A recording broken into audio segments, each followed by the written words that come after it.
আসসালামু আলাইকুম।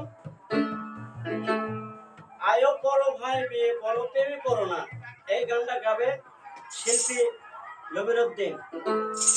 আপনারা তার মুখ থেকে গান শুনে ধন্যবাদ।